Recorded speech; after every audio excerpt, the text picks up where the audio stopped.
Bien, muy buenos días. Gracias. Con mucha alegría les damos la bienvenida a todos, queridos amigos, amigas que han venido esta mañana. Muchas gracias por su asistencia, por este llamado a participar en este primer coloquio agustiniano, el cual nosotros esperamos que sea realmente el establecimiento de una tradición que reúna a investigadores, a profesores, estudiantes, personas que trabajen en torno al pensamiento de San Agustín, de Agustín de Hipona y temas afines, ¿verdad? De tal manera que con mucha alegría iniciamos este primer coloquio. Ya hay algunos profesores que nos han ofrecido para el próximo año hacer el coloquio en otros lugares, entonces con mucha alegría, ¿verdad?, queremos hacer esta experiencia un poco transversal, ya, porque la investigación en la universidad, creo yo, y la transmisión de la cultura siempre es transversal, no es de una universidad ni de otra, sino que es un acervo cultural que hacemos entre todos cooperativamente, además recibiendo la cultura que nos viene de siglos, ¿ya? Entonces, con ese espíritu tenemos mucha alegría de poder hacer este primer coloquio, que reúne también a profesores destacados, investigadores, a los cuales vamos a ir presentando a medida de que vaya transcurriendo el coloquio, de distintas universidades del país, y también una invitada de una universidad, otra universidad en Latinoamérica. Así que con mucha alegría vamos a iniciar este primer coloquio agustiniano. El título es Libertad y ser en relación en Agustín de Hipona. Ese es el título general que nos ha reunido. Es el título también que es relacionado con una investigación, un proyecto Fondesit, hacia el cual también quisiera dar gracias a esta institución Fondesit por el financiamiento a este proyecto. No es fácil hacer investigación en humanidades en Chile y en filosofía medieval menos. Ya aquí hay varios investigadores de filosofía medieval, lo saben, ¿verdad? Entonces es también una gran alegría haber contado durante 2 años con el financiamiento para este proyecto. El tema que nos ha convocado, el tema de la libertad, ya vamos a verlo de distintos aspectos, así que creo que va a ser muy fecunda nuestro encuentro de esta mañana. Muy bienvenido también entonces a todas las personas de otras instituciones, amigos, estudiantes, a todos los asistentes. A los miembros del grupo de estudios San Agustín también, con el cual hemos compartido durante 2 años, estudiantes de acá de la Universidad de Chile, a los cuales también les debo mucha gratitud por todo el trabajo y su entusiasmo para la investigación y el estudio de estos temas y sus aportes intelectuales. Bien, en esta primera conferencia, la da la profesora Silvia Magnavaca, ¿ya? A la cual quisiera presentar muy brevemente.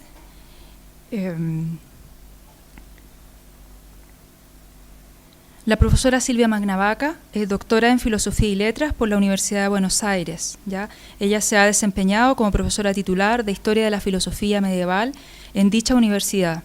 Ha sido investigadora de CONICET en Argentina, ¿verdad? Ha dirigido diversos proyectos de investigación, entre los cuales destacamos Etapas de la lectura filosófica en la Edad Media. Es autora de varias publicaciones, ¿ya? Entre la cual destacamos, ya que estamos en este coloquio agustiniano, un léxico técnico de filosofía medieval y también una traducción comentada de las Confesiones de San Agustín, ¿ya? Entre otros muchos artículos que ella ha desarrollado en torno a la filosofía medieval, ¿ya? También tiene una obra, ¿verdad?, sobre Jorge Luis Borges allí que es muy interesante de conocer. Entonces tenemos ante nosotros una destacada investigadora, podríamos decir pensadora de nuestra Latinoamérica, del vecino país de Argentina, así que nos sentimos muy honrados de comenzar este coloquio con la presencia de Silvia. Muchas gracias. Y perdón, la conferencia que ella nos va a dictar se titula Identidad personal, condición de libertad en San Agustín. Muchísimas gracias, Pamela. Yo agradezco profundamente a la hermana Universidad de Chile y especialmente a la profesora, a Pamela, esta invitación que para mí es además un compromiso que asumo muy esperanzadamente porque esta iniciativa de hacer, de construir un centro de estudios agustinianos. Es una iniciativa que me convoca, que me entusiasma y que creo que puede tener y me auguro que lo tenga, un muy próspero futuro en nuestras tierras. Vamos entonces a nuestro tema. Es sabido que acercarse a un clásico implica conocer, o lo que es más difícil, tener permanentemente presente el contexto histórico e intelectual que rodeó su pensamiento. Pero no es menos importante poner en primer plano el itinerario interno de ese autor, esto es, conceder peso a la etapa a la que corresponde el texto estudiado en la evolución de su pensamiento. En el caso agustiniano, lo primero es algo relativamente sencillo. Incluso tenemos el magnífico y documentado ensayo de Peter Brown, que en mi opinión todavía no ha sido superado. Lo segundo tampoco ofrece dificultades mayores, porque a la hora de rastrear la evolución individual de San Agustín en ese contexto, él mismo nos la relata en Confesiones en buena parte, y en la otra parte, para la otra parte tenemos retractaciones. Sin embargo, y como es obvio, una cosa es esa narración, la que él hace en Confesiones, el modo como él ha vivido las distintas etapas de su periplo intelectual y espiritual, y otra es cómo es percibido por sus lectores, especialmente por lectores como nosotros, separados de las circunstancias de su momento histórico por tantos siglos. Recordados entonces estos principios, si se quiere, metodológicos, podemos encaminarnos entonces hacia nuestro tema. Para hablar de identidad personal en Agustín, se impone hablar de autoconciencia. A su vez, el paso inmediatamente anterior al descubrimiento y afirmación de la autoconciencia en el hiponense responde en buena medida al período que transcurre Agustín en el escepticismo académico, paradojalmente. ¿Cómo supera, de qué manera supera Agustín ese breve pasaje por el escepticismo académico que yo considero que ha sido extraordinariamente importante para su evolución? De alguna manera ha sido un tránsito intelectualmente purificador, y que a la vez, yo supongo que debe haber sido bastante doloroso además, pero a la vez lo ha revelado, y creo que muy probablemente por lo que se lee entre líneas también en Confesiones, le ha revelado también a sí mismo su condición de, no me gusta usar esta palabra, pero no tengo otra mano, su condición de militante. Agustín necesita militar, o sea, entregar su vida a una causa. Entonces el escepticismo académico, intelectualmente hablando y espiritualmente hablando, por supuesto, entonces el escepticismo académico de alguna manera le muestra hasta qué punto él está incómodo en una posición completamente escéptica. De ahí su ahínco, me parece, por encontrar la clave que le permita salir de esa posición, de esa situación. Lo que Agustín buscaba es, como sabemos, la certidumbre, es decir, la seguridad interior. No sé qué es lo que pasa en Chile, donde se habla, como todos sabemos, por lo menos los argentinos lo sabemos muy bien, un mejor castellano del que se habla en Argentina.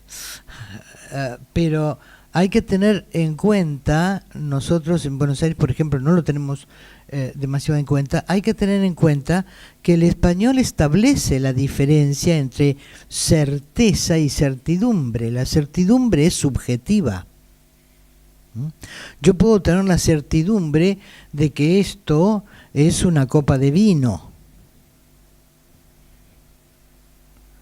pero esto es con certeza una copa de agua. ¿Me explico? Bueno, entonces por eso en esta materia creo que hay que hacer esa distinción.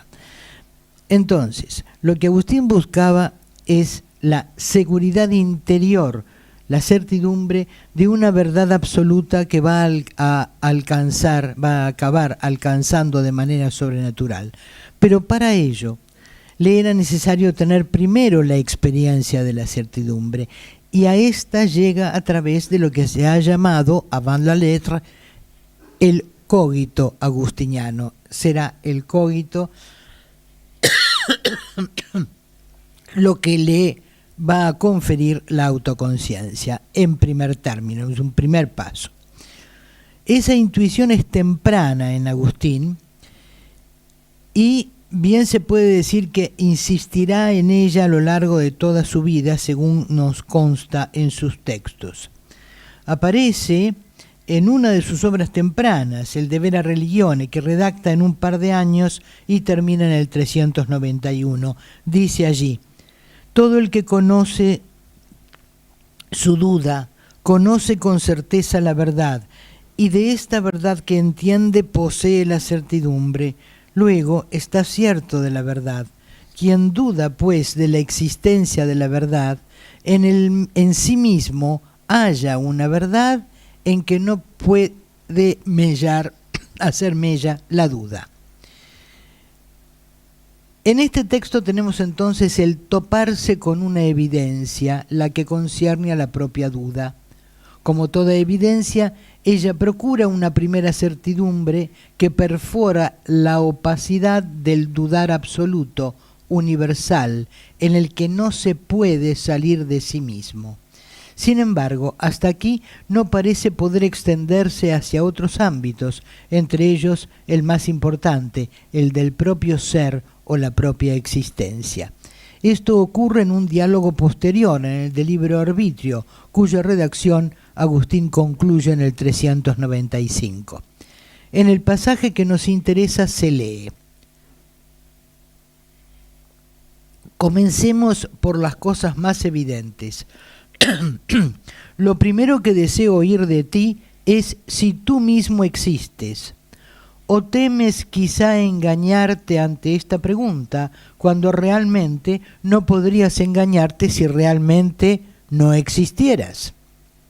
Mejor es que pases a lo demás. Puesto que es para ti evidente que existes, y puesto que no podría serte evidente de otra manera si no vivieras, es también evidente que vives. ¿Entiendes bien cómo estas dos cosas son verdaderas? Y Evodio le responde: lo entiendo perfectamente. Luego es también evidente esta tercera verdad, a saber, que tú entiendes. Desde el punto de vista cronológico, esta es la primera y más tersa aparición del Si fallor sum agustiniano. No se puede mencionar este punto sin aludir al famoso antecedente que pudo haber constituido para el cogito cartesiano, cuando el cardenal Mercier le hace, una vez publicadas las meditaciones metafísicas, unas objeciones a Descartes. Descartes, una de esas objeciones es, bueno, no, en realidad el cogito ergo sum no es propio de Descartes, le dice el cardenal Mercier. Su antecedente, su descubridor, por así decir, ha sido Agustín. Y entonces Descartes le contesta: es cierto, lo que ocurre es que en las respuestas a la cuarta objeción, ¿no? Lo que ocurre es que el uso que Agustín ha hecho de su descubrimiento y el uso que yo hago de él son completamente diferentes. Y tiene toda la razón, porque en Agustín es un momento de su sistema, y en cambio para Descartes, como sabemos, es la piedra fundamental del suyo. Y Descartes añade, por otra parte, estas son briznas que pretenden arrojar algunos para ensombrecer la grandeza de mi descubrimiento. Está en la respuesta a la cuarta objeción, porque yo podré ser modesto, yo podré tener cualquier defecto, pero a modesto no va a ganar nadie, ¿no? Como decía un amigo mío. Bien, entonces, quiere decir que en Agustín es un momento simplemente, no es ciertamente la piedra fundamental de su sistema. De cualquier manera, no es aquí donde el problema de la autoconciencia, según el planteo agustiniano, llega a su desarrollo más rico y explícito, sino en dos textos ya de madurez, el de Trinitate y desde luego el monumental De Civitate Dei. En el Tratado sobre la Trinidad, que finaliza en el 416, escribe Agustín: exceptuadas pues las cosas que el alma percibe por los sentidos del cuerpo, ¿cuántas realidades conocemos con tanta certeza como nuestro vivir? Aquí al menos no tememos ser engañados por las apariencias, porque el que se engaña ciertamente vive. En esta clase de visiones no ha lugar lo que se objeta de las cosas externas, en las que el ojo puede errar, como yerra cuando ve el remo quebrado en el agua, y muchísimos ejemplos más, diferentes todos en realidad de lo que muestran las apariencias, porque esto no se ve con los ojos del cuerpo.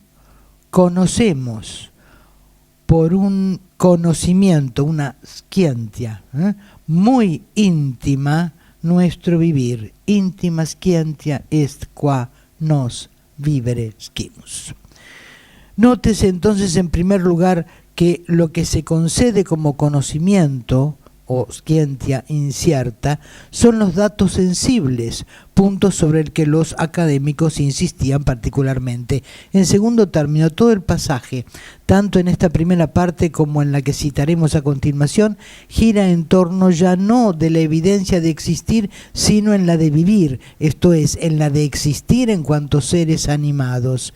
Y a ello se añade algo crucial, el conocimiento, que Agustín llama aquí íntimo y que es justamente conciencia, solo que al ser conciencia de sí mismo se va constituyendo como lo que hoy denominaríamos autoconciencia. Pero si la ciencia humana se limitase a este conocimiento, sería poquedad, a no ser que estas certezas se multipliquen en cada género, de manera que dejen de ser pocas y lleguen a un número indefinido. El que dice sé que vivo, afirma conocer ya una verdad. Si dice sé que yo sé que vivo, ya son dos verdades. Y cuando tiene certeza de estas dos verdades, surge un tercer saber, y así en orden ascendente. Otro tanto se diga de las certezas de la voluntad. ¿Quién puede afirmar que es posible que se equivoque quien dice deseo ser feliz? En este segundo momento del pasaje del De Trinitate se afirma formalmente la propia existencia y se lo hace paradojalmente en nombre del error. A la vez se enfatiza el carácter puramente inteligible de la primera certidumbre, y es en ella donde radica, como en su base, la autoconciencia agustiniana. Pero el Hiponense hace asomar aquí, además, un desarrollo de la conciencia de sí mismo al mencionar el sumarse de las certezas que se van sedimentando en ella. Es en otro texto donde se torna más explícito sobre esto, quizás el más célebre, el de Civitate Dei, la última de sus obras, donde se lee: si me engaño existo, si fallor sum.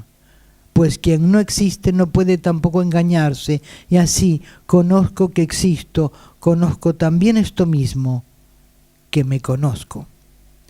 Ita novi etiam hoc ipsum, no sé me. Y al amar estas dos cosas, añado a las cosas que conozco como tercer elemento el mismo amor, que no es de menor importancia.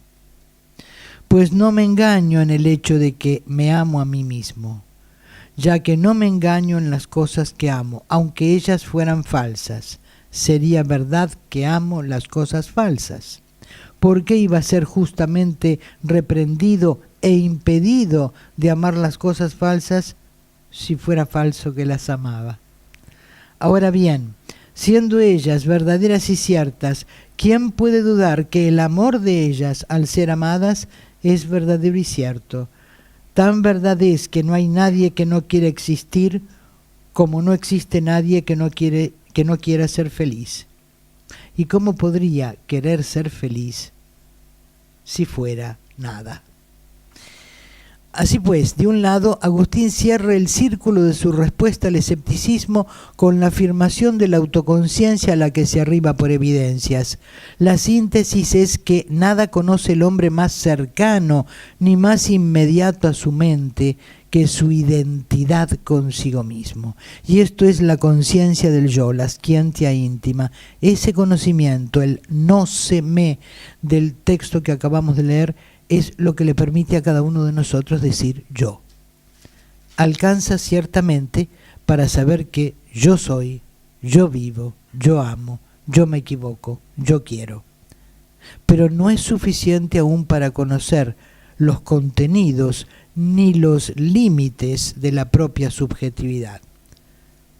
Una cosa es saber que se piensa existiendo, y otra saber ¿qué es lo que se piensa?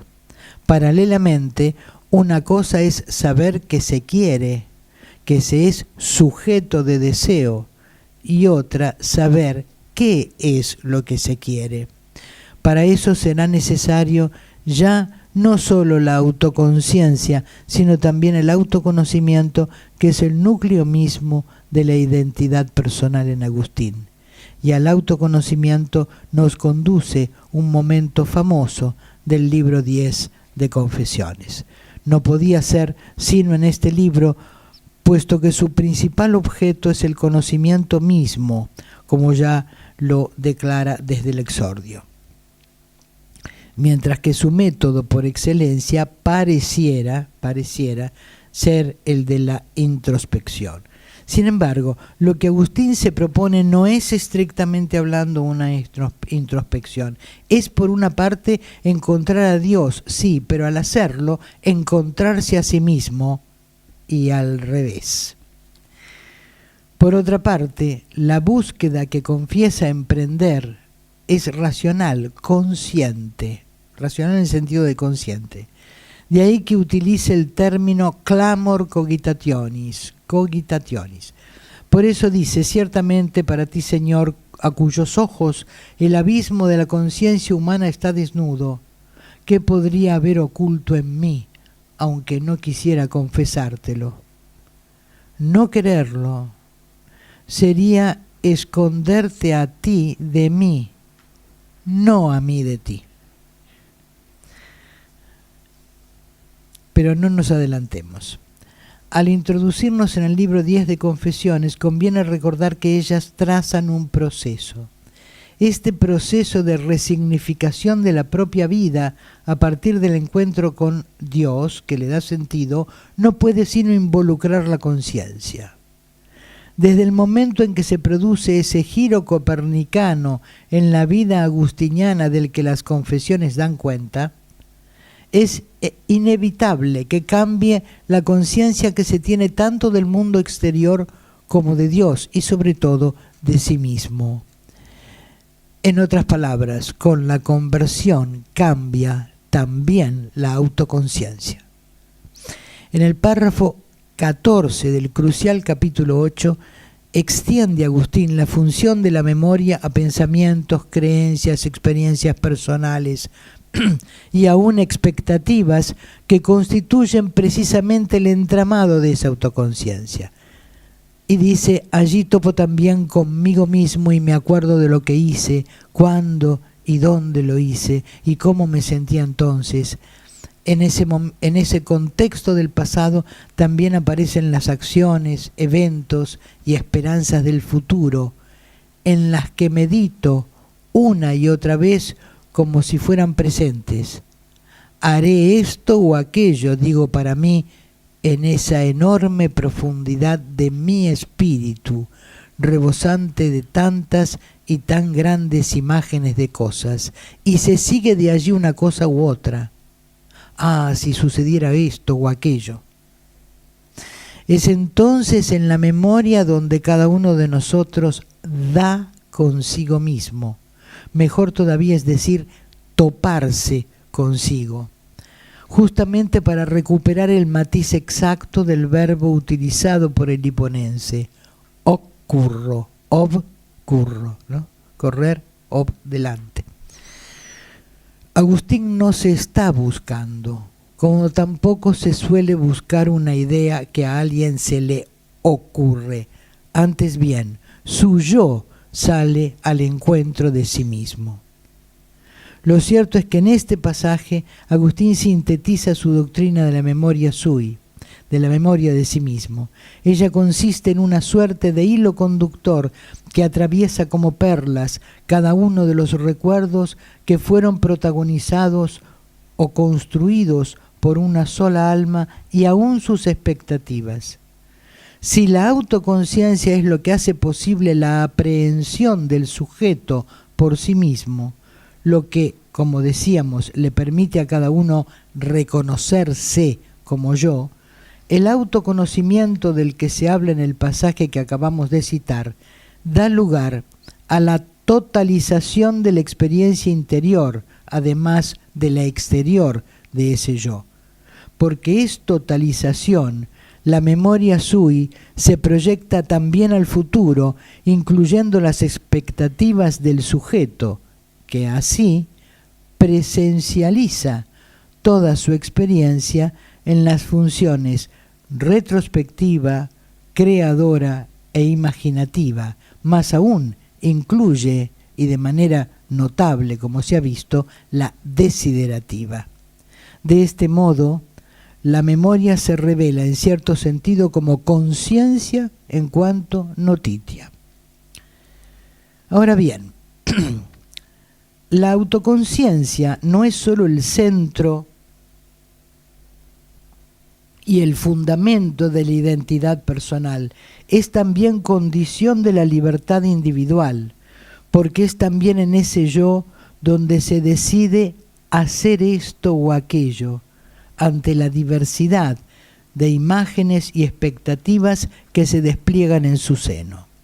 Como se sabe, la originaria afirmación de Agustín sobre el libre albedrío, esto es, de la primera libertad, la básica, ya había surgido en otro contexto a propósito de su polémica con los maniqueos.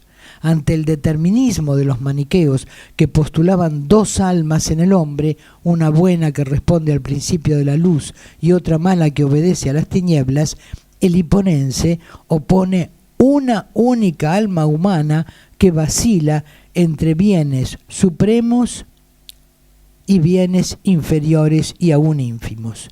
Y dice entonces, ¿es necesario admitir estas dos especies de almas por el hecho de que en la deliberación el asentimiento se inclina ya a una opción buena, ya a una mala? ¿Por qué no ha de ser esto más bien el signo de que hay una sola alma que por su libre voluntad puede inclinarse en un sentido o en otro, apartarse de tal o cual dirección? Más aún, añade, cuando esto ocurre, sentio es el verbo que usa, que es el yo único el que considera una y otra posibilidad y elige una u otra. En otros términos, cuando una multiplicidad de bienes de diferentes jerarquías se despliega ante él, es el yo profundo quien decide, y esto es, para nuestro autor, algo evidente. Esto es para Agustín un dato de experiencia. Bien es cierto que, como sigue afirmando el párrafo que se acaba de transcribir, hay costados de ese yo que sintonizan, por así decir, con los bienes inferiores, mientras que otros costados lo hacen con los superiores. Con todo, y al menos en esta etapa de madurez, aunque no la última de la reflexión agustiniana, ese yo único e intransferible es sujeto de la elección consciente. Cada uno de nosotros siente que delibera y elige. Por tanto, es sujeto de libre albedrío. Más todavía, cuanto más consciente es el acto de elegir, tanto más libre será, porque se ampliará el conocimiento de su poder, y también será tanto más libre cuanto mayor sea el espectro de las posibilidades conocidas entre las que se ha de elegir, los pro y los contra de estas, y la eventual repercusión en nosotros de las diversas opciones por aquello de las expectativas como contenido también del yo. Esto implica que, dado el planteo agustiniano, para ejercer en su mayor grado el libre albedrío, se debe extender y profundizar el autoconocimiento. Sin embargo, el sorprendente análisis agustiniano descubre en el inolvidable pasaje de Confesiones 10:8-15 los límites del autoconocimiento, es decir, que no todo puede ser abarcado bajo el haz de luz potente de la conciencia cuando ella se vuelve hacia sí misma. Grande es este poder de la memoria, grande, extraordinariamente, Dios mío, un santuario vasto e infinito. ¿Quién ha llegado hasta su fondo? Y este poder es de mi espíritu, pertenece a mi naturaleza, y ni yo mismo puedo contener todo lo que soy. Por tanto, el espíritu es demasiado estrecho para poseerse a sí mismo. Pero entonces, ¿dónde está lo que de sí no puede contener? ¿Acaso fuera de él y no en él mismo? ¿Cómo es, pues, que no se contiene? En las excelentes notas con que acompaña su versión italiana de las Confesiones, Roberta de Monicelli insiste en que agustinianamente recordar equivale a conocer. Comenta entonces que por mucho que se recuerde o que se conozca, el alma nunca llega al fondo de sí misma. Ella ignora qué es ese fondo, pero sabe que no es todo lo que una y otra vez le aflora en la conciencia, como cuando intenta recordar algo y rechaza con certidumbre todas las hipótesis sugeridas. Esta es la indagación sin fin, propia del alma en pos de su autoconocimiento, búsqueda en la que Agustín reconoce un deseo de posesión destinado a permanecer insatisfecho. De ahí el et inquietum est cor nostrum. Ante esa insatisfacción, ante la percepción de su propio carácter de insondable, el alma busca afanosamente contención. Entonces surge la pregunta inevitable. Sabemos que elegimos, pero ¿hasta qué punto? Porque en la perspectiva agustiniana hay, como se ve, una instancia en la que el autoconocimiento toca un confín, un límite en el que la conciencia debe ceder ante un oscuro misterio, que es precisamente aquello de lo que surge. Así se abandona el campo de la memoria sui para abismarse en el de la memoria dei, donde la elección de la libertad ya no es posible, puesto que se está ante una determinación, la necesidad de ser feliz, de perseguir como sujetos la felicidad. Tal vez en ese camino ya no la libertad sino la gracia sea la que marque el rumbo, pero no nos vamos a adentrar en estos derroteros. Las líneas recién citadas se vieron como precursoras del descubrimiento del inconsciente. Borges decía que los hebreos hablaban del Espíritu Santo y los griegos hablaban del Eros, y añade: la triste mitología de nuestro tiempo habla de inconsciente. Bueno, pero en fin.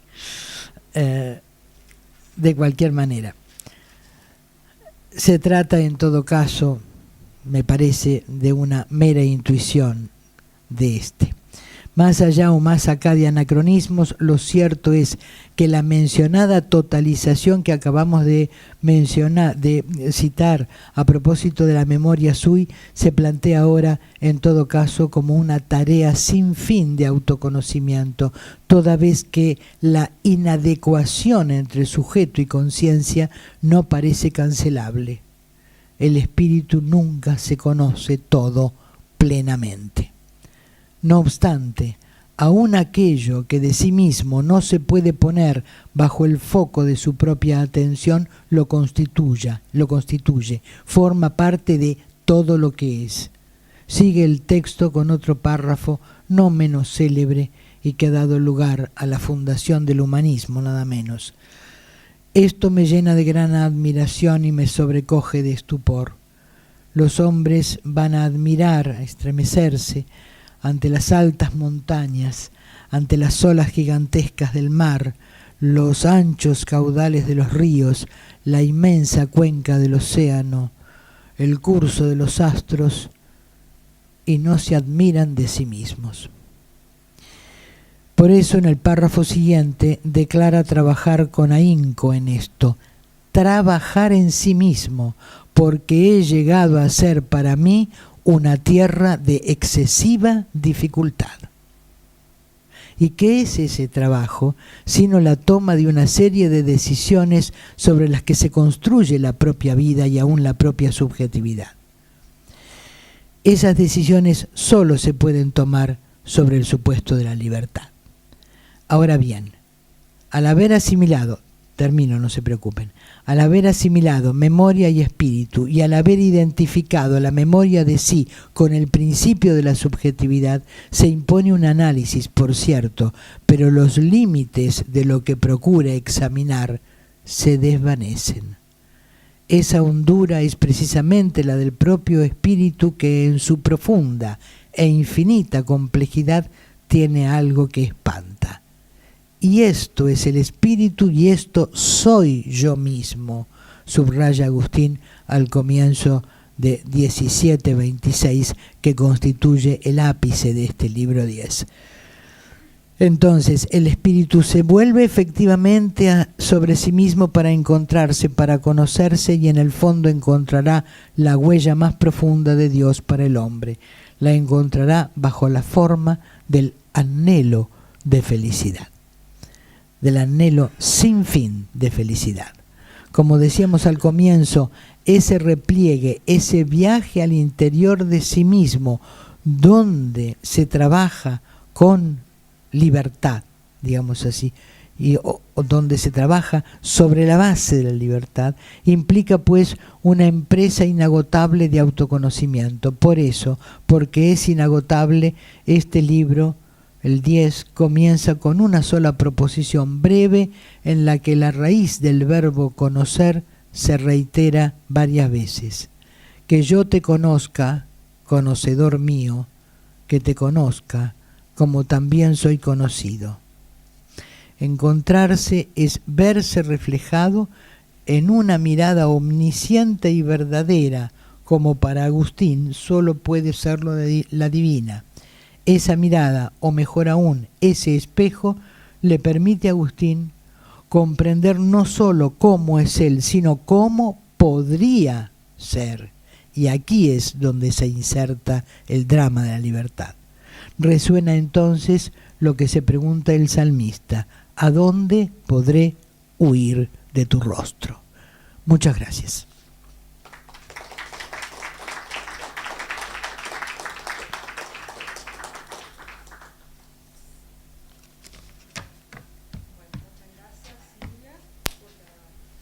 Muchas gracias, Silvia, por la estupenda conferencia que nos has brindado.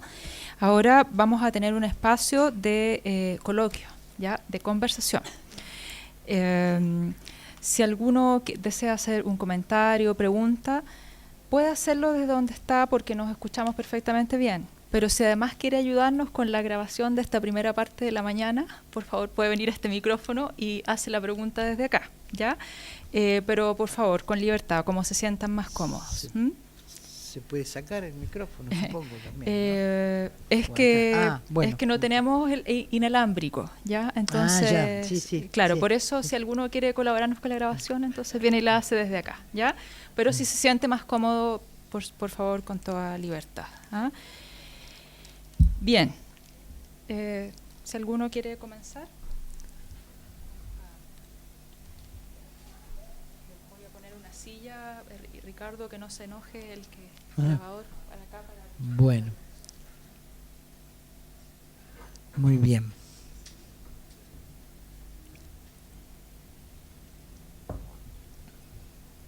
Bueno, damos la palabra libremente para quienes quieran compartir y comentar. Espero no haberme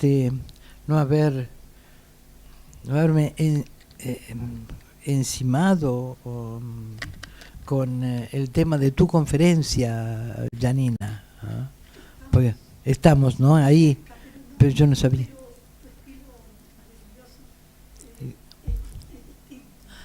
Sí, yo me imaginé que iba a ser un enfoque diferente el tuyo, pero bueno, en fin, ya a esta altura una no puede prescindir de sus propias obsesiones. Muy bien, adelante. Yo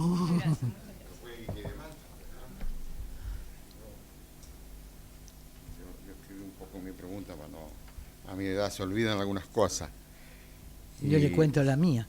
Sí, sobre qué implica elegir libremente. Pero antes de expresar lo que fui tomando nota de toda su exposición, ciertamente no toda la pude captar bien porque no soy tan brillante, pero sí lo que me interesó el tema sobre qué implica elegir libremente. Yo creo que con la llegada del cristianismo, la libertad se entiende, a mi modo de comprender, de un modo muy distinto a como lo entendían los griegos. Y entonces, visto desde mi punto de fe, es para mí estar libre de cualquier tipo de coacción. Entonces, si yo pongo mi voluntad en hacer el bien o esclavizarme en hacer el mal. Y hacer el bien para mí es estar en paz, o en gracia, como también decimos, y eso a uno le fortifica mucho más su libertad. Entonces, elegir libremente implica una liberación de todo lo que para mi punto de vista esclaviza. Superstición, ignorancia, miedo. O sea, ser libre para mí, librarme de todas las trabas que no me permiten dominarme sobre mí mismo. Entonces mi pregunta es, si me puede ampliar un poco más esto, ¿qué implica libremente elegir? Bien, bueno, muchas gracias por esta pregunta que abre todo un enorme capítulo en el pensamiento agustiniano, que abarca no solamente todo el tratado, el diálogo del libre arbitrio, sino muchos otros textos, muchas otras obras. Yo creo que hay que hacer una distinción que a Agustín le lleva muchos textos hacerla, o dejarla clara, que es la distinción entre liberum arbitrium y libertas. El liberum arbitrium, en mi opinión, para tratar de sintetizar esto, que es difícil de hacer, pero en fin, el liberum arbitrium tiene mucho más que ver con la responsabilidad. El liberum arbitrium tiene que ver con la conciencia de que no tengo un inquilino dentro tomando decisiones por mí o haciéndome hacer esto o lo otro, sino que soy yo quien decide. Esto es el ahora. La libertad de liberación implica otra cosa. En la libertad de liberación ya se da un paso adelante, y yo creo que en ese paso adelante ya abandonamos el terreno de lo estrictamente filosófico, porque en la libertas, o en la que se traduce habitualmente por libertad de liberación, lo que se da es justamente eso otro, la ausencia de una coacción que es interior y que está dada por lo que usted mencionaba, por los miedos, por la superstición, por lo que fuere, pero incluso por todo aquello que me condiciona y me impide despegar el vuelo del alma, ¿no? Para decirlo muy, muy brevemente.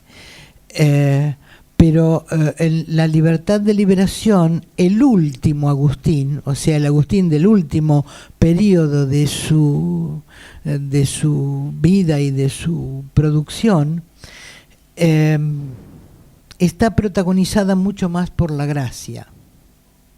En la libertad de liberación no me alcanza con mi libre voluntad. Este es el último Agustín, ¿no?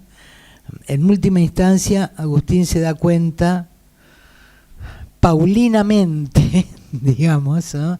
En este sentido, siguiendo a Pablo y olvidándose ya, mejor dicho, dejando ya atrás su polémica con los maniqueos como algo que ya está dado por resuelto. Lo que en esta última etapa, en la libertad de liberación, a Agustín le interesa, no es la libertad ante sí mismo, la libertad ante los demás, la libertad ante la comunidad,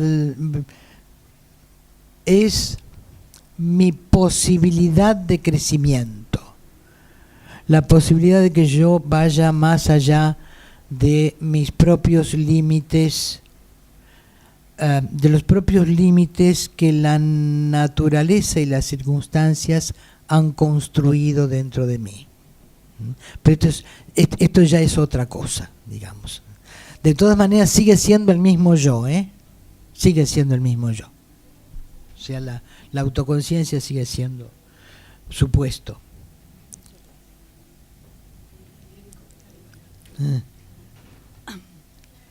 Con respecto a la explicación, Silvia, en el texto que tú haces de la relación entre el yo y la libertad, dice el texto que, ¿no es cierto?, el yo aparece como un sujeto o como una condición de la libertad.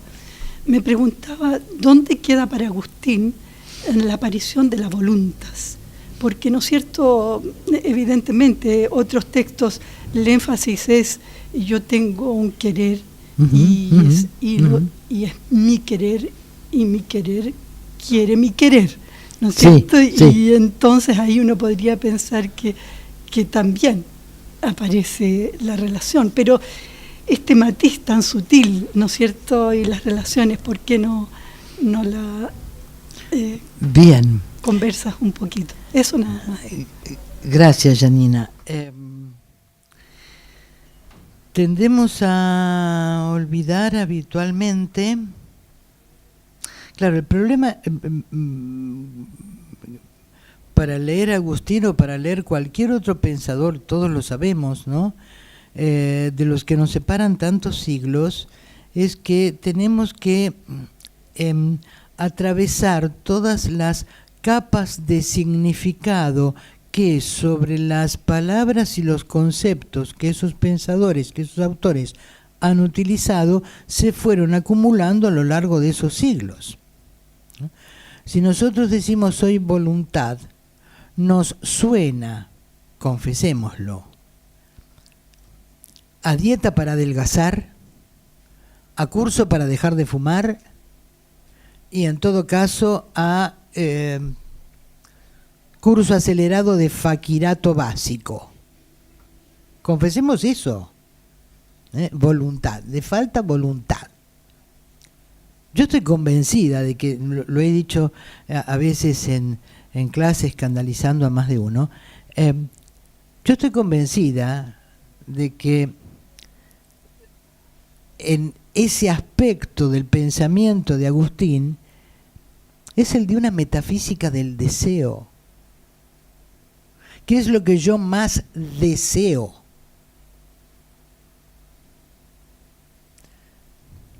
¿Deseo más la torta de chocolate cotidiana o estar flaca?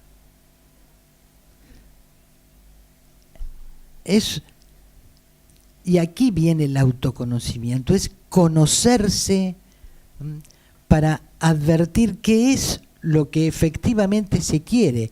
Volo, vele, voluntas, de donde viene voluntas, significa querer con alma y vida. Entonces, yo elijo en el sentido de qué es lo que más deseo en profundidad. Y no todo el mundo sabe lo que quiere, ¿eh? ¿O no es así? ¿O no es así? ¿Ah?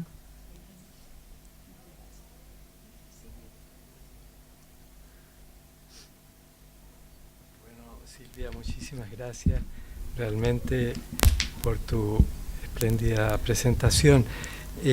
Yo quisiera ahora llevar la cosa a otra cosa diferente, justamente que de alguna manera es complementaria de lo que Janina había dicho, y tiene que ver con los aspectos más bien cognoscitivos que tú le diste en tu presentación una importancia fundamental. O sea, básicamente tu trabajo fue, por eso quizás fue la pregunta sobre la voluntad, porque de alguna manera estaba faltando eso, ¿no es verdad? Parecía faltar, pero lo que estaba introducido al interior de todo tu planteamiento y que apareció al final como una especie de magia borgiana final, ¿no? Apareció la libertad, ¿no? ¿Verdad? Eso fue muy bueno porque tú omitiste la palabra libertad casi prácticamente hasta la última página. Hasta la última parte. Claro. Y la última página apareció muy bien reflejado el punto que tú querías plantear, me parece, ¿no?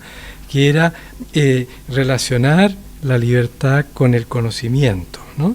Y entonces me gustaría que si tú pudieras, digamos, por decir así, sintetizar de alguna manera nuevamente, de qué modo, y claro, y ese conocimiento fundamentalmente era autoconocimiento, o sea, ¿no es verdad? Entonces, y de ahí tú has llegado a la libertad, ¿no es verdad? Entonces, ¿cómo es que entonces esos conocimientos se van sosteniendo? Pareciera que hay, digamos, un elemento, por supuesto, superior que de alguna manera da consistencia a esa libertad, y probablemente tu trabajo de algún modo era una reflexión sobre una verdad que hace libre. Entonces me gustaría si tú pudieras, como quien dice, resumir esos puntos que me parecían fundamentales. Y muchas gracias. No, al contrario, gracias a ti. Yo sabía que el tema más agustiniano iba a provenir de Oscar, ¿no? A ver, así como con voluntas tenemos estos prejuicios que más o menos jocosamente yo acabo de mencionar. Me parece que con ratio y con scientia, en el caso de, por lo menos en el caso de Agustín, también tenemos esos prejuicios. Yo creo que ratio, además del hecho de que Agustín habla de una ratio inferior y una ratio superior, pero además de eso, sobre todo con scientia, con conocimiento, tenemos esos prejuicios. Decimos scientia y pensamos en Hopkins, por ejemplo, ¿no? Bueno, no. En Agustín la ciencia es sobre todo lucidez. Es primero conciencia y después cualquier otra cosa, ¿no? Es primero la conciencia en el caso de la autoconciencia, la lucidez de primero de que existo, segundo de que quiero, tercero de que tengo no solamente todos estos recuerdos que me permiten decir, bueno, si elegí tal cosa y me pasó esto, entonces si vuelvo a elegir lo mismo, me va a seguir pasando lo mismo probablemente. No solamente los recuerdos, tiene también las expectativas, tiene también la atención, fundamentalmente la atención. Por eso a mí me parece que en la conexión entre autoconciencia y libertad, la clave está en la función totalizadora de la memoria, que no es solamente recuerdo, es, insisto, es no solo recordar, es conocer, y conocer como un estar consciente de, salvo todo aquello que queda en las márgenes. Pero a lo mejor lo que queda en las márgenes y por debajo de la memoria sui, de esos enormes palacios de la memoria, como diría Agustín, a lo mejor eso es lo determinante. Pero bueno, ahí estamos ya en otro plano, el plano del misterio. Yo creo, para intentar responder a la pregunta de Oscar, o al comentario de Oscar, yo creo que la clave está ahí, en la capacidad totalizadora de la experiencia que tiene la memoria. Se totaliza la memoria totaliza la experiencia, la conciencia la pone bajo el foco de atención y ese es el material de mi libre albedrío. Sobre esa base yo decido. Me parece, ¿no? Otras preguntas. ¿Alguien quiere hacer otra pregunta, otro comentario? Tenemos todavía algunos minutos antes del alto. Bueno, yo voy a, mientras alguien se decide a hacernos alguna pregunta, yo quería comentarle a Silvia o preguntarle, ¿verdad?, un poco más sobre esta relación entre la autoconciencia y el autoconocimiento. ¿Qué tengo a la vista? Algunos filósofos contemporáneos han de alguna manera hecho una crítica, podríamos decir, a lo que llaman la filosofía de la autoconciencia de Descartes en adelante, ¿verdad?, respecto a que este yo que se presenta ante mí, ¿verdad?, con evidencia inmediata, es un yo vacío, ya es simplemente la inmediatez del yo, pero que le falta, digamos, toda esa otra dimensión que es, podríamos decir, más narrativa, de un yo que es verdaderamente más real.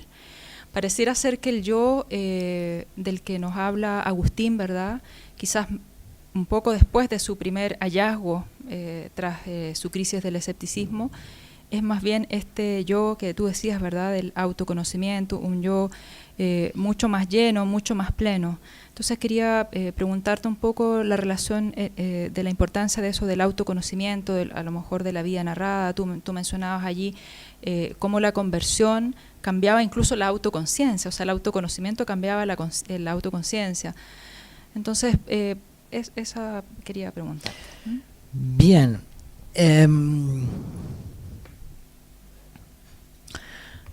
A mí no me sorprende para nada, además de agradecer, por supuesto, todos estos comentarios y preguntas y demás, no me sorprende para nada que cada uno de los puntos que se tocan pone el dedo en la llaga de un abismo, ¿no? Porque en Agustín siempre pasa eso. No es algo que se pueda responder, nunca se puede responder como se puede responder en Tomás, por ejemplo, ¿no? Por mencionar a un escolástico, como decimos, por lo menos en Buenos Aires, al toque, ¿no? De una manera concisa y límpida, ¿sí?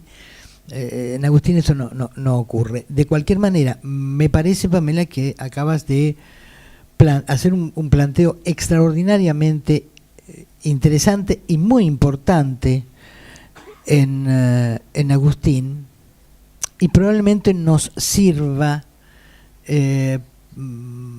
para transitar ese trecho, precisamente la confrontación con Descartes. Me parece que el problema que Agustín roza es al revés, es el problema del solipsismo.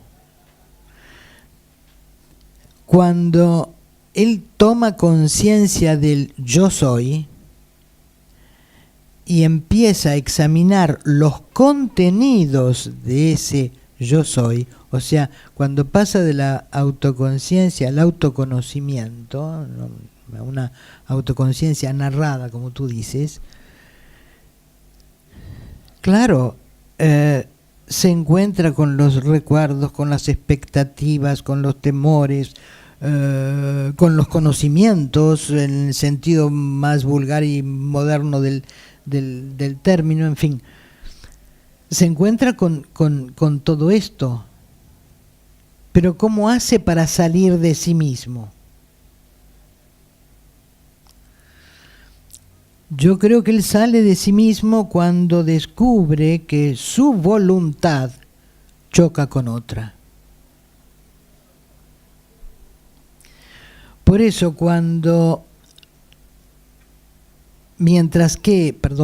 en Descartes, el momento de Dios es un trámite para salir del yo, trámite que una vez superado Descartes encara como si fuera un papel que se arruga y se arroja al cesto de papeles. Es un momento en el sistema de cartesiano es un momento. En cambio en el sistema, si es que se puede llamar así, agustiniano, en el pensamiento agustiniano, el descubrimiento de la memoria Dei por debajo y por fuera de la memoria sui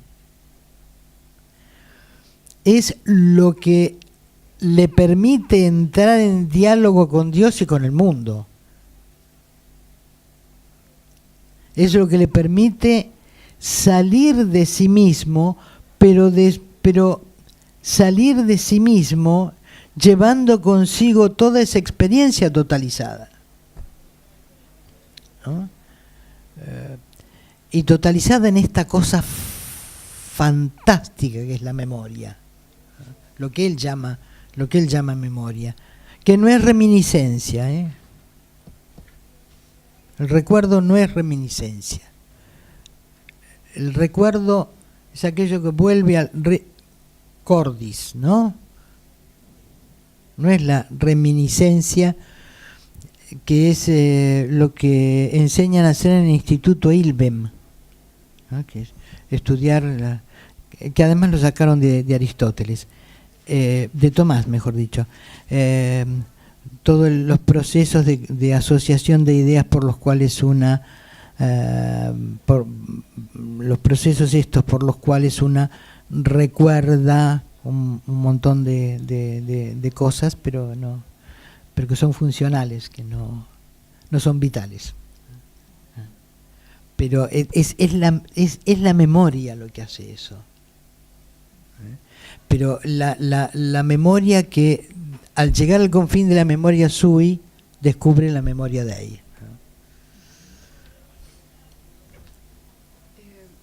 Muchas gracias, muchas gracias. Ahora, en este mismo sentido, también tratando de comprender la idea de autoconciencia en relación a la de Descartes, no es que tengamos nada contra Descartes ni contra la modernidad, sino que es para tratar de comprender, ¿ya?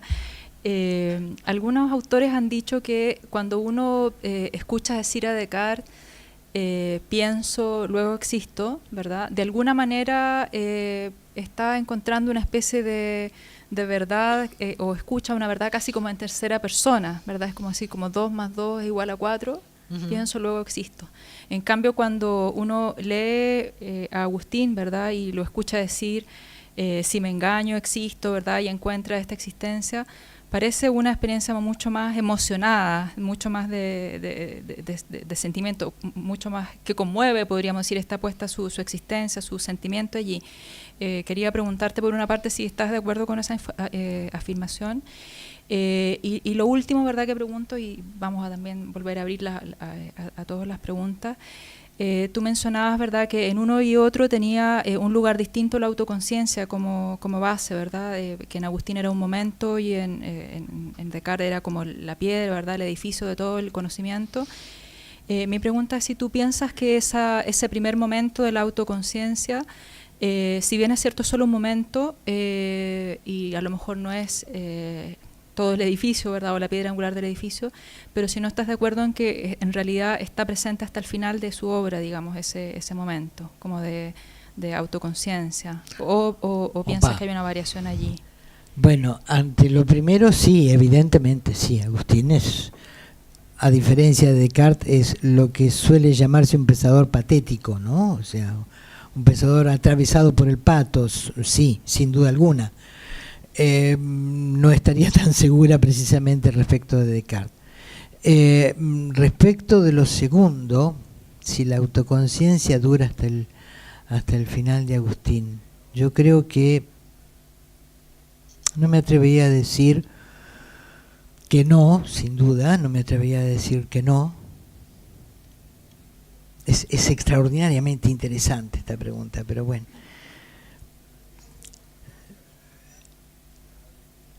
Cuando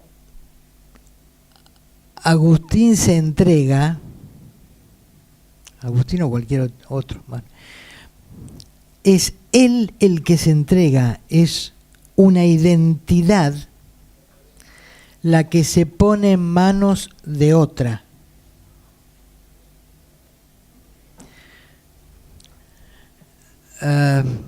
Es tan difícil explicar, decir esto. A ver, él es perfectamente consciente de que es él quien se está abandonando en el de predestination et gratiam, en manos de Dios. Esto digo porque es el texto de la última etapa agustiniana que en este momento tengo presente, ¿no? Me parece. Pero ya no tematiza esto ya quedó atrás. Muchas gracias. Bien, no sé si alguien más quiere en esta primera etapa hacer algún comentario o pregunta. Bueno, si no es así, agradecemos, ¿verdad? Vamos a dar un gran aplauso a la profesora Silvia Magnavaca, agradeciendo su presencia entre nosotros, su conferencia, y también agradecer a todos su coloquio. Vamos a... Gracias a ustedes. Gracias a usted.